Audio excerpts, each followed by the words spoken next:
ठीक है। अब अगर मैं m और c निकाल लूँ तो मुझे पता चल जाएगा कि क्या है। तो ये फाइंड करने का मेजर टास्क यही है कि you have to find m and c, इस लाइन का स्लोप और इस लाइन के लिए कांस्टेंट।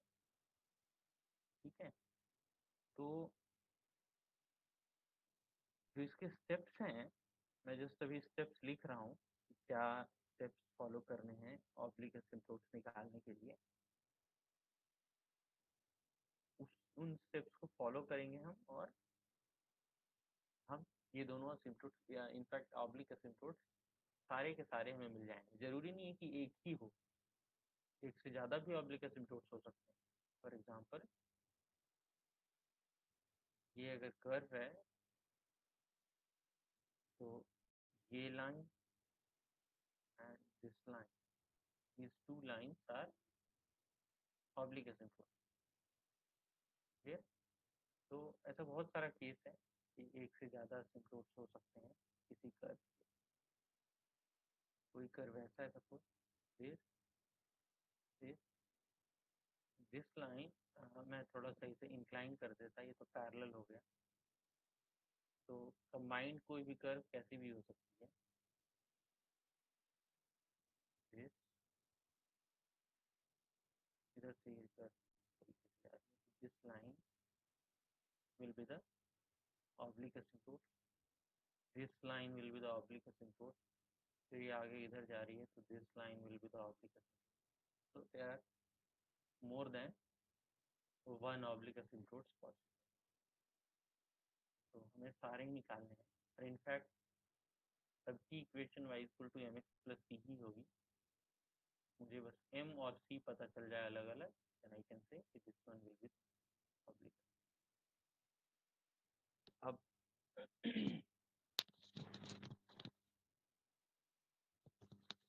okay, तो जो मेरा सबसे पहला स्टेप है, मतलब सबसे पहला प्रोसीजर है ऑब्लिक एसिम्प्टोट्स निकालने का, उसमें आपको करना क्या है कि let the equation of curve, ठीक है, जो भी कर्व की इक्वेशन है, बी एक्सप्रेसिबल, उसको आपको इस तरीके से एक्सप्रेस करना है। एक्सप्रेस करने का मतलब कि उस फॉर्म में उसे अरेंज करना है एज, सबसे पहले आपको इस फॉर्म में अरेंज करना है। जस्ट मैं इस फॉर्म का मीनिंग अभी एक्सप्लेन करूंगा। Phi n minus one x comma Y,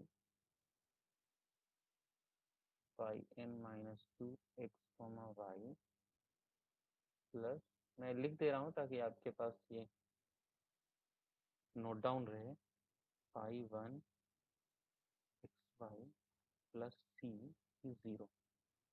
इस फॉर्म में एक्सप्रेस करना है वेयर, किसी भी कर्व की इक्वेशन आपको दे रखी होगी, उसको इस फॉर्म में एक्सप्रेस करना है where phi r x y का मतलब ये है, phi r x y is a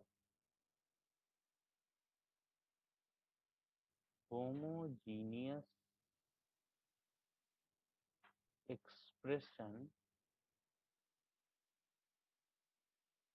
in x and y of degree are.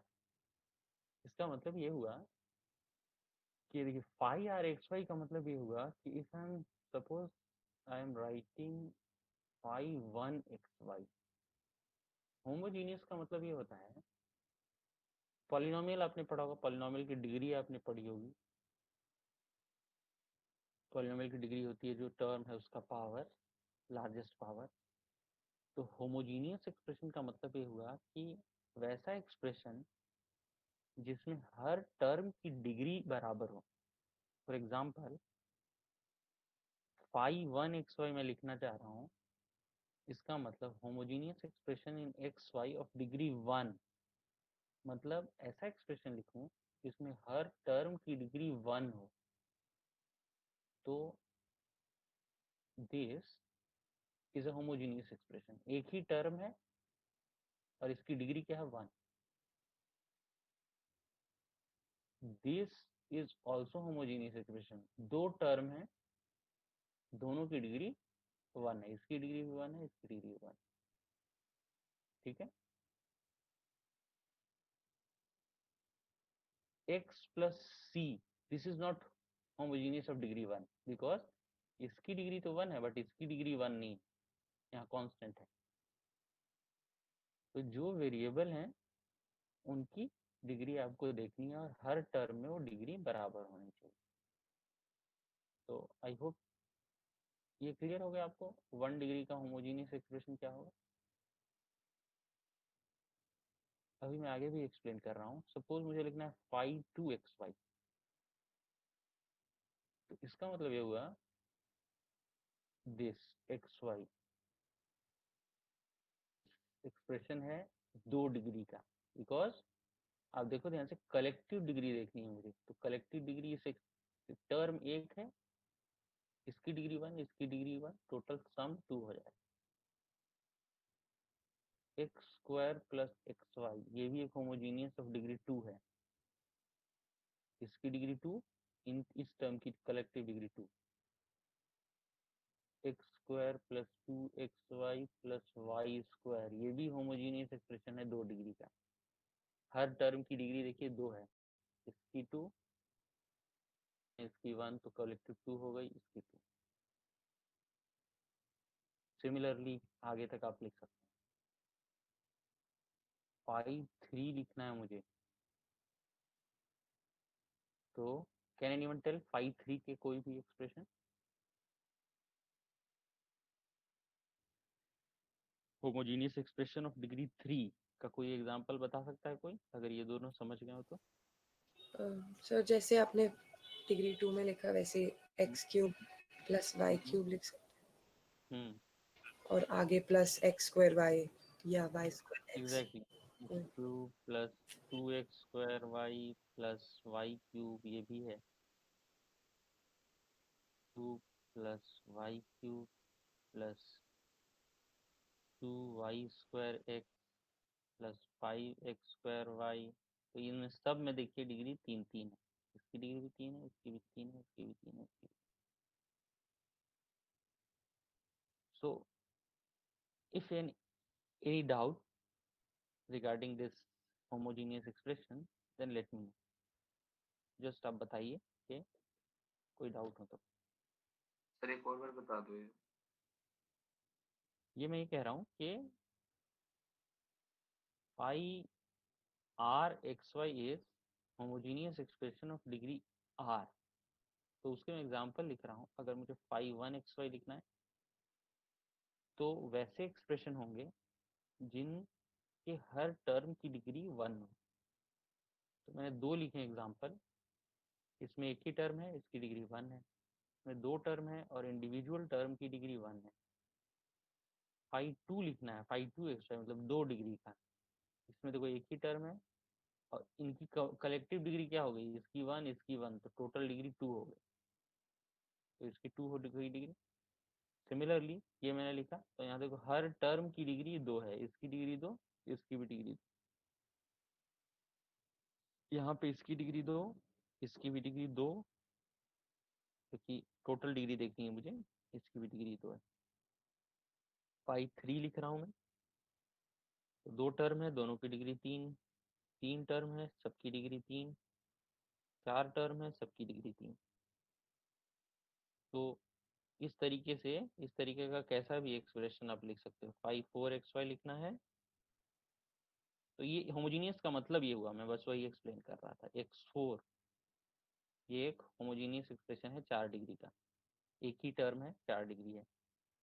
x4 plus x square y square plus y4, ये भी एक होमोजीनियस एक्सप्रेशन है 4 डिग्री का, सबकी डिग्री बराबर है 4 4 4। तो these are the examples of homogeneous expression degree होगा। ठीक है, तो क्लियर है ये? किसी को डाउट है तो पूछ लीजिए, फिर मैं आगे बढ़ता हूँ।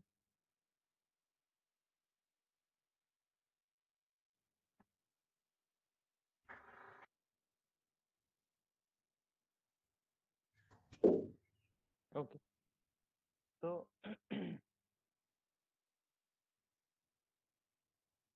हाँ, तो ये कहने का मतलब ये हुआ कि जो भी आपकी कर्व की इक्वेशन होगी उसको आप इस फॉर्मेट में लिख लीजिएगा। सबसे लार्जेस्ट वाला, फिर उससे कम, फिर उससे कम, फिर उससे कम, फिर उससे कम, डिक्रीजिंग ऑर्डर। ठीक है, इसका मतलब यही हुआ कि let the equation of curve let the equation of curve be expressible as this, कि जो भी मेरी कर्व की इक्वेशन है जिसका मुझे एसिम्प्टोट्स निकालना है उसको मैं इस डिक्रीजिंग ऑर्डर में लिख लूंगा। सबसे पहले लार्जेस्ट डिग्री का होमोजीनियस, फिर उससे कम डिग्री का, फिर उससे कम डिग्री का, फिर उससे कम degree, and then start following steps to find asymptotes. ठीक है, तो सबसे पहला स्टेप जो है, स्टेप 1 जो है, वो मुझे क्या करना है, देखिए एसिम्प्टोट्स की equation y equal to M X plus C. ठीक है, कर्व की इक्वेशन मैंने ऐसे लिख ली। अब मेरे पास, अब मैं स्टेप्स लिख रहा हूँ फिर क्वेश्चन पे आऊंगा, because steps is general for every problem. And then okay, so जो सबसे पहला स्टेप है, आई थिंक ये लास्ट स्लाइड है, चलिए मैं कोशिश करूंगा कि इसमें स्टेप्स हो जाएं। तो this is the equation of asymptotes, this is the equation of curve. ठीक है, जिसे मैंने इस फॉर्मेट में लिख लिया है। अब जो स्टेप 1 ये है ये पुट x इक्वल टू 1, ये कर्व की इक्वेशन को मैं मान लूं इक्वेशन 1। ठीक है, तो put x equal to 1 and y is equal to m। ठीक है, जैसे ही आप इसमें 1 रिप्लेस कीजिएगा तो आपको हर होमोजीनियस इक्वेशन के कोरेस्पोंडिंग एक पॉलिनोमियल मिलती जाएगी इस तरीके की। पहला मिल जाएगा पाई एन एम, बिकॉज x की जगह 1 रख दिया मैंने यहाँ पे, x की जगह 1 रख दिया, इसको मैं ऐसे लिख दे रहा हूँ, equal to pi n, x की जगह 1, y की जगह m। जैसे ही रखा तो m एक पॉलिनोमियल आ जाएगी। इसी तरह अभी मैं न्यूमेरिकल प्रॉब्लम करूंगा तो आपको और क्लियर होगा। ये जस्ट मैं स्टेप इसलिए लिख रहा हूँ ताकि आपके पास ये नोट चली जाए। दूसरा मैं क्या करूंगा, फाई एन माइनस 1m, ये भी मिलेगा मुझे। काम करूंगा कि n माइनस 1 एक्सप्रेशन में x की जगह 1, y की जगह m, सिमिलरली आगे तक जो भी। तो आपको इस तरीके से एक n डिग्री का m में पॉलिनोमियल, एक n माइनस 1 डिग्री का m में पॉलिनोमियल, और इस तरीके से n माइनस 2 डिग्री का n में पॉलिनोमियल मिलता चला जाए। ठीक है, तो स्टेप 1 में मुझे ये फाइंड करना है। और x की जगह 1 रखेंगे आप तो नेचुरली y की जगह m रखेंगे, क्योंकि c को अभी हम फाइंड आउट नहीं कर रहे हैं, अभी हम m को फाइंड आउट कर रहे हैं। तो that's why we place x equal to 1 and y equal to m in 1। Step 2 में क्या करना है मुझे, जैसे ही मुझे ये पॉलिनोमियल मिल गई, ओके, स्टेप 2 में क्या करना है मुझे कि find the slope of asymptote by solving nm equal to 0। जो लार्जेस्ट डिग्री वाला ये पॉलिनोमियल मिलेगा, इसको आप 0 के बराबर जैसे ही इक्वेट करेंगे, you will get the slopes. ठीक है, इसको ये पॉलिनोमियल होगा m में, इसको आप सॉल्व करेंगे तो आपको 3 डिग्री का होगा तो 3m मिलेंगे, 4 डिग्री का होगा तो 4m मिलेंगे, 10 डिग्री का होगा तो 10m मिलेंगे, लाइक दिस। तो ये इक्वेशन आपको स्लोप्स की वैल्यू दे देगी। ठीक है, अब क्या है स्टेप 3 में,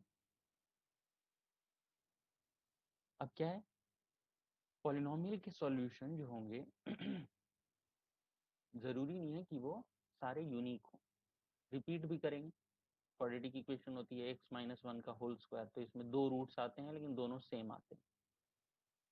उसी तरीके का केस यहाँ भी बनेगा कि या तो m रिपीट कर रहे हो रूट्स जो इसके हैं, या वो सारे यूनिक हो। ठीक है, तो स्टेप 3 इसी पे बेस्ड है कि इफ स्टेप 3 इनफैक्ट c निकालने के लिए है कि m तो मुझे मिल गया। ठीक है, जितने m मिलेंगे उतने असिम्प्टोट्स होंगे। ये क्लियर है, जितने m मिलेंगे यहाँ से उतने असिम्प्टोट्स होंगे। तो अलग अलग m के लिए मुझे अलग अलग c निकालना पड़ेगा। तो जो नेक्स्ट स्टेप है वो c के लिए है कि if m is non repeated root of phi n m equal to 0, then ठीक है c is equal to minus phi n minus 1 m divided by phi n dash m। अगर m non repeated है तो उसके लिए c आप इससे निकालेंगे। ठीक है, यहाँ पे इसका मतलब ये हुआ कि जो n-1 डिग्री का ये है वो पॉलिनोमियल ऊपर लिखना है और m की वैल्यू रिप्लेस कर देनी है, और डेनोमिनेटर में आपको phi n डैश मतलब इसको एक बार डिफ्रेंशिएट करना है और फिर m की वैल्यू रिप्लेस कर देनी है। ठीक है, मैं भी न्यूमेरिकल क्वेश्चन पे आऊंगा, जस्ट इस इन टर्म्स का मीनिंग आपको एक्सप्लेन कर रहा हूँ। एंड नेक्स्ट स्टेप क्या होगा, जब m यहाँ तो मेरा क्या है, m मेरा नॉन रिपीटिंग है, लेकिन जब m रिपीट करेगा तो उसका आगे केस है कि if m is repeated root, ठीक है, अगर वो रिपीट कर रहा है of phi n m equal to 0, then आपको c निकालना है फॉलोइंग दिस फॉर्मूला। ये डिफरेंशियल इक्वेशन यूज करके ये सब निकाली हुई है, इसलिए मैं इन पे आ नहीं रहा हूँ, जस्ट आपको स्टेप्स बता रहा हूँ कि कैसे आई हैं। c phi n minus 1 dash m plus phi n minus 2 m equal to 3। तो अगर m रिपीट कर रहा है तो आप, और इनफैक्ट अगर 2 बार रिपीट कर रहा है तो ये लिखेंगे। ठीक है, इफ रिपीटिंग, 2 बार से ज्यादा एग्जाम में नहीं आता है, रिपीटेड 2 टाइम्स, और अगर रिपीटेड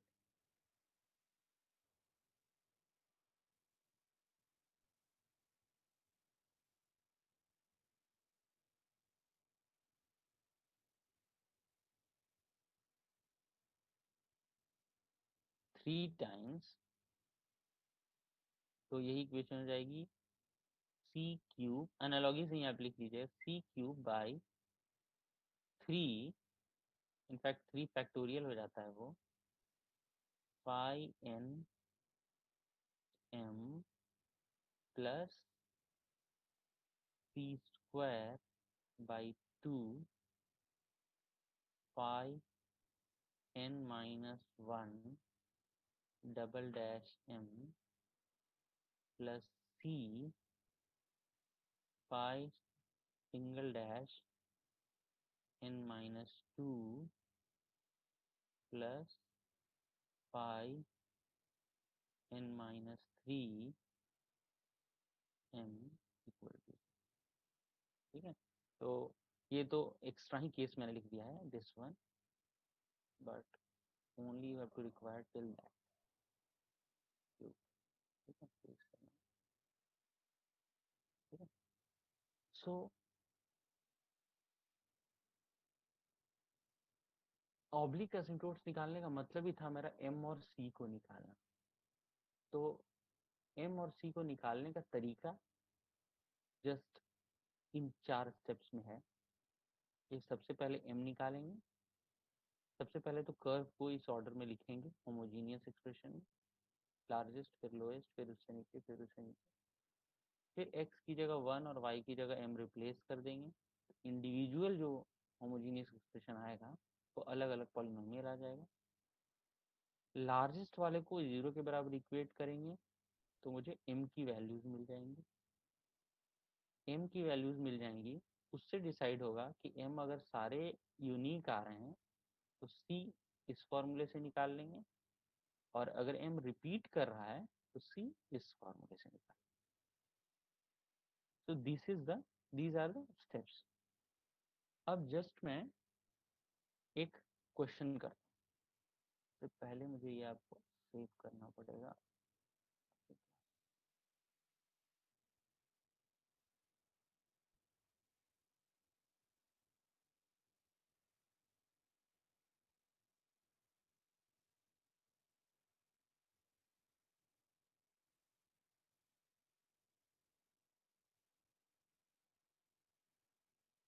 एक मिनट दीजिए, सेव करके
तो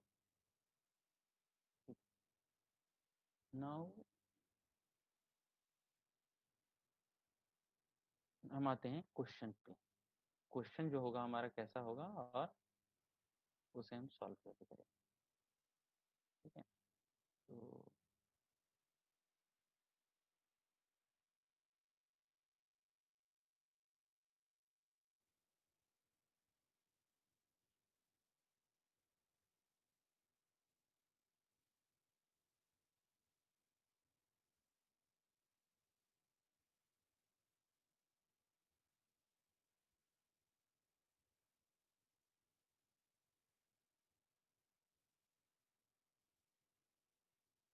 लास्ट स्लाइड में इसकी छोड़ देता हूँ, इसमें जो नई स्लाइड्स क्रिएट कर रहा हूँ, ताकि वो फर्स्ट से स्टेप से मैच कर जाए।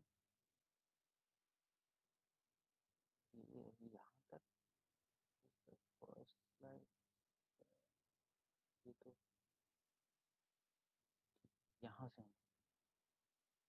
ठीक है। ओके, सो अब क्या है, क्वेश्चन में लिख रहा हूँ। क्वेश्चन ये है कि ऑब्वियसली फाइंड द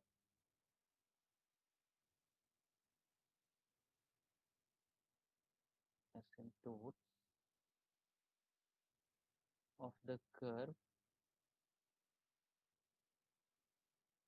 कर्व की इक्वेशन है Y cube minus 2x Y square minus X square Y plus 2x cube plus 2x square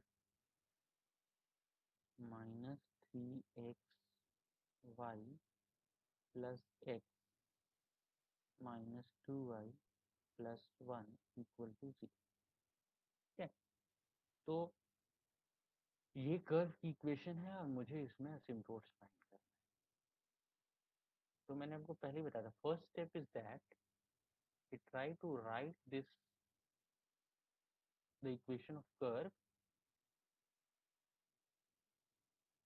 with lower degree in terms of homogeneous expression। तो ये ऑलरेडी लिखा हुआ है, इसमें कुछ नहीं करना है। नहीं लिखा हुआ तो होता तो हम करते हैं। अब ध्यान से देखो, this is a homogeneous expression. कितनी डिग्री है इसकी, कोई बता सकता है? 3। ठीक है, सिमिलरली अगेन होमोजेनियस एक्सप्रेशन, इसकी डिग्री कितनी है? 2। And this for 1, this is constant. तो ये नहीं लिखी होती तो हम इसे इधर उधर अरेंज करके करेंगे, बट मोर और लेस आपके मतलब थोड़ा इजीनेस के लिए ये एग्जाम में भी एक्सप्रेशन इस फॉर्मेट में लिखा हुआ है। ठीक, बट फिर भी एक बार आप ध्यान से देख लीजिएगा, शायद कोई थोड़ा परेशान करने वाला टीचर जो हो वो शायद शफल कर दे इन्हें, तो फिर आप जल्दीबाजी में इसे कर जाएं और वो टर्म वैसा ना हो, तो इसे जरूर देख लीजिएगा। ठीक है, तो ये मेरे होमोजीनियस एक्सप्रेशन हो गए तीनों। ठीक है, तो यहाँ से मैं आसानी से लिख सकता हूँ, ये मैं यही लिख दे रहा हूँ, दिस इज पाई 3xy,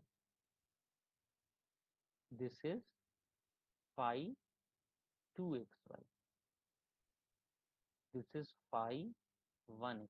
हाँ, एग्जाम में ऐसे मत लिखिएगा। And this is the constant, इसको हमें पाई 0xy लिख सकता हूँ। ये तो मैं आपको समझाने के लिए लिख रहा हूँ, ये नहीं कि आप भी एरो बना के और 5 3 5 2 और ये। ठीक है, सो ये तीनों होमोजीनियस एक्सप्रेशन मिल गया मुझे। अब स्टेप 1 ये था मेरा कि मुझे y की जगह m रिप्लेस करना है और x की जगह 1 रिप्लेस करना है। ठीक है, तो फाई 3 जो होगा, फाई 3 m, ये मेरा आ जाएगा फाई 3 m, और ये क्या होगा आप रिप्लेस करो तो m cube minus 2m square minus m plus 2। Phi 2 क्या होगा, फाई 2 m डायरेक्टली मैं लिख रहा हूँ, y की जगह m, x की जगह 1, 2 माइनस 3m। फाई 1m क्या होगा, 1 माइनस 2m, और फाई 0 तो पता ही, 1। इज इट क्लियर कि कैसे लिखा मैंने ये? Yes sir. जस्ट x की जगह 1 और y की जगह m रिप्लेस कर दिया। ठीक है, अब स्टेप 2 मेरा ये था कि 5 3m को 0 के बराबर इक्वेट करेंगे और m की वैल्यू निकालेंगे। तो जस्ट मैं क्या करूँगा, 5 3m को, ये है क्या, ये है m cube minus 2m square minus m plus 2 equal to 0। Simplify कीजिएगा आप तो ये हो जाएगा m स्क्वायर कॉमन ले लूँ तो यहाँ पे m माइनस टू बचेगा, -1 कॉमन ले लूँ तो यहाँ m माइनस टू बचेगा, और अल्टीमेटली m माइनस टू और m स्क्वायर माइनस वन। यहाँ रूट्स क्या हो जाएंगे, एक तो हो जाएगा 2, एक तो हो जाएगा 1, एक तो हो जाएगा माइनस। 3 रूट्स आ गए, तीनों जो हैं नॉन रिपीटेड रूट है। इसका मतलब मुझे इस मेथड को यूज करके, स्टेप 3 को यूज करके c निकालना, ठीक है। तो अलग अलग निकालेंगे। For m is equal to 2, c जो आएगा वो आएगा, आप ध्यान से देखो, c का फॉर्मूला क्या था, phi n minus one m। तो फाई मेरा कितना है, 3 है लार्जेस्ट, इससे कम हो जाएगा फाई 2, तो मैं लिखूंगा फाई 2 और m की जगह क्या रखूंगा, 2। ठीक है, ध्यान से देखिएगा, फाई c की वैल्यू लिखनी है phi n minus one, n is the largest one, 3 था उसमें, 3 माइनस वन फाई 2, m की जगह जो भी m के कोरिस्पॉन्डिंग निकाल रहे हैं वो, और डिनोमिनेटर में क्या है, फाई n डैश m, मतलब पहले फाई n को डिफ्रेंशिएट कीजिए, तो phi n m, phi n m क्या है, फाई 3m ये है मेरा, इसको डिफ्रेंशिएट करूंगा तो मैं यहाँ लिख रहा हूँ फाई 3 डैश m, क्या आएगा, differentiate with respect to m करना है, तो फाई 3m तो मैंने यहाँ लिखा ही है, क्या आ जाएगा 3m square minus 4m minus one. ठीक है, तो डिनोमिनेटर में मुझे रखना है फाई 3 डैश m की जगह क्या हो जाएगा 2, क्योंकि मैं 2 के लिए निकाल रहा हूँ। तो जस्ट इसको सिंप्लीफाई करेंगे तो c हो जाएगा फाई 2 2, फाई 2 मेरा है ये 2 माइनस 3m, तो ये हो जाएगा माइनस साइन 3 इंटू m की जगह क्या आ जाएगा 2, divided by phi 3 dash 2, phi 3 dash ये है और इसमें 2 रखेंगे तो 3 into 2, 2 times 4 minus 4 into 2 minus 1, तो हो जाएगा माइनस 2 माइनस 6 हो जाएगा minus 4, divided by 12 minus 8, 12 minus 8 4, 4 minus 1 3, तो अल्टीमेटली 4/3। तो c ये आ गया, m ये आ गया, तो असिम्प्टोट्स की इक्वेशन हो जाएगी, it implies y is equal to mx plus c, मतलब 2x प्लस 3। आंसर होगा फर्स्ट असिम्प्टोट्स ये हो। Similarly you will find for m equal to 1 and m equal to minus. तो ये मैं आप पे छोड़ रहा हूँ, आप तो ये वाला वापस से बता दो ओके, ये यहाँ से सर, पीछे वाली स्लाइड से जब आपने m और 1 डाला था। y की जगह m, x की जगह 1 डालेंगे हर टर्म में, तो देखो फाई 3 1m क्या हो जाएगा, फाई 3 ये है, इसमें y की जगह m और x की जगह 1 डालो, बताओ क्या आ रहा है, सर एक रख के देखो, अब दूसरा समझ में आ जाएगा, एक रख के देखो कि इससे मैच कर रहा है या नहीं। यस सर, दूसरा अपने आप में एम क्यू माइनस 2 एक्स की जगह 1 रखा, m स्क्वायर, तो ये आ गया, माइनस x की जगह 1 y की जगह m, तो ये, और प्लस 2x की जगह 1, तो सिमिलरली फाई 2 में भी यही किया है, फाई 1 में भी यही किया है। अब जैसे ही ये आ गई तो लार्जेस्ट वाले को 0 के बराबर इक्वेट करके हमने m की वैल्यूज निकाली, m की वैल्यूज 3 आई और तीनों अलग अलग आई, तो इसका मतलब मुझे निकालना है वो स्टेप 3 से निकालना है। अगर हम रिपीट कर रहे होते तो स्टेप 4 से निकाल रहे होते। तो यहाँ पे मेरा m ये 3 आया और तीनों अलग अलग है, तो मैं स्टेप 3 से c निकाल रहा हूँ। c का फॉर्मूला होता है फाई 3m, अगर 2 के लिए निकाल रहा हूँ तो phi 3 2 divide by phi 3 dash 2, sorry 5 3 minus 1 2 और 5 3 डैश 2, तो 5 3 माइनस 1 मतलब 5 2 ये यहाँ पे आया हुआ है, तो इसमें m की जगह 2 रखा ये न्यूमरेटर में, और डिनोमिनेटर में 5 3 का डिफरेंशिएशन, तो 5 3 मेरा ये है, इसको एक बार डिफरेंशिएट किया और इसमें m रख दिया, सिंप्लीफाई किया, एसिम्प्टोट्स की इक्वेशन आ गई, y is equal to 2x plus 4 5 3। 1 और -1 के लिए आप एक बार ट्राई कीजिएगा, मैं अभी भी ये अगली क्लास और उससे अगली क्लास तक आराम से एक्सप्लेन करूंगा। जस्ट आप एक रॉन्ग ट्राई लीजिए, आई होप कि आप करेक्ट हो जाए। Excuse me sir. हाँ बोलो सर जो m-1 के लिए है वो उसकी मेरी तो आ रही है 6y plus 6x minus 5 equal to 0, और -1 की आ रही है 2y minus 2x minus 1 equal to 0, जो बाकी दो है। बाकी दो के लिए यस सर। एक सेकेंड,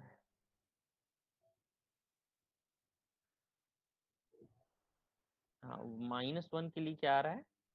सर -1 के लिए 6y प्लस 6, इक्वेशन क्या आया? y इज इक्वल टू, ये sir y is equals to minus x minus 5/6, क्योंकि सर जो c है उसमें -1 डाल के वो -5/6 आ रहा है।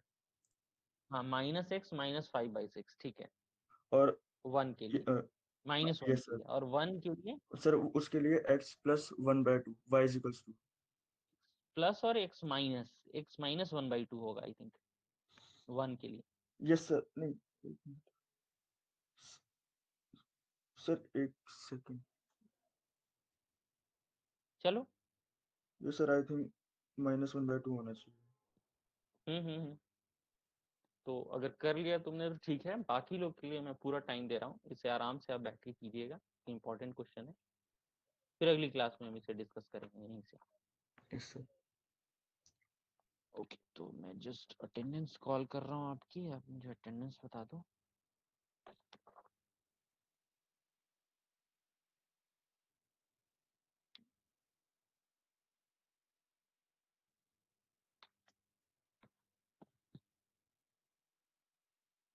कल तो 26 जनवरी है, 25 आज ना हो। Rohan, Rohan is there? Elon,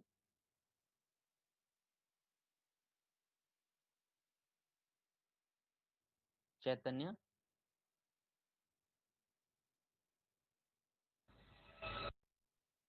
Aditya, Akshat, आवाज आ रही है मेरी आपको? Yes yes sir. Sir. Akshat present. लगातार इतने एब्सेंट थे तो मुझे लगा अक्षत के बाद जसमहर, Present, sir. अंशु,